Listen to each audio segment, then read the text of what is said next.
नवंबर की शुरुआत होते ही ठंड और प्रदूषण का असर दिखने लगा है। बुधवार को दिल्ली एनसीआर में ऐसी धुंध छाई कि महिलाओं को करवा चौथ के चांद का दीदार करने के लिए काफी इंतजार करना पड़ा। गुरुवार को भी स्थिति नहीं सुधरी और दिल्ली एनसीआर के कई इलाकों में एयर क्वालिटी इंडेक्स 400 के पार रिकॉर्ड किया गया। दिल्ली की बात करें तो गुरुवार यानी 5 नवंबर को आईटीओ का AQI 460 रहा। बाकी क्षेत्रों में भी हवा की दशा बहुत ही खराब रही।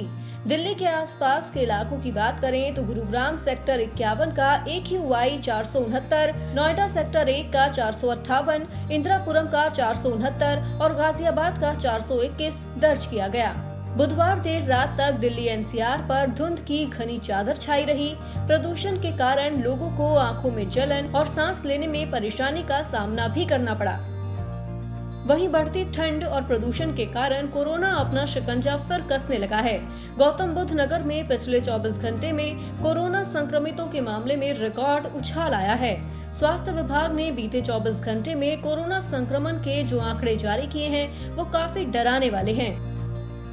गौतम बुद्ध नगर में पहली बार कोरोना ने 13 शतक लगाया है। यहाँ एक दिन में कुल 339 नए रोगी मिले हैं।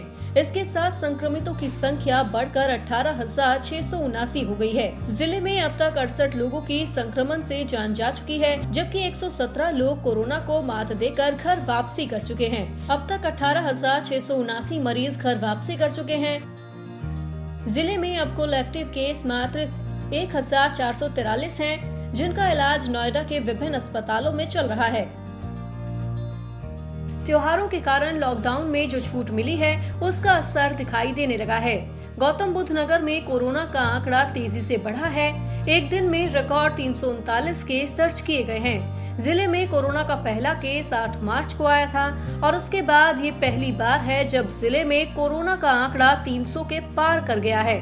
स्वास्थ्य विभाग भी इसकी पुष्टि कर रहा है। जिला सर्विलांस अधिकारी डॉक्टर सुनील दोहरे के मुताबिक जिले में 4 नवंबर को सबसे ज्यादा मरीज मिले। कुछ को होम आइसोलेशन और कुछ मरीजों को अस्पताल में भर्ती किया गया है। उनका मानना है कि सरकार अपनी तरफ से कोरोना से निपटने के लिए जरूरी कदम उठा रही है। लोगों को इस जंग में अपनी भूमिका निभानी चाहिए। इससे पहले की बात करें तो गौतम बुद्ध नगर में 10 सितंबर को सबसे ज्यादा 251 केस सामने आए थे। अक्टूबर में कोरोना के मामले घटते बढ़ते रहे। फिर 6 अक्टूबर को 247 मामले सामने आए थे। जिले में कोरोना के संक्रमण की तेजी से पोल आंकड़े ही खोल रहे हैं।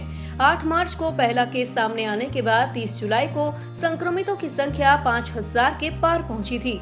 इतने मामले मिलने में करीब 5 महीने लगे थे। वहीं 10,000 तक पहुंचने में 1 महीने 12 दिन का वक्त लगा। इसके बाद 1 महीने में ही संक्रमितों का आंकड़ा 15,000 तक पहुंच गया। ऐसे में ये लोगों के लिए जरूरी है कि वो 2 गज की दूरी और मास्क के नियम का पालन जरूर करें।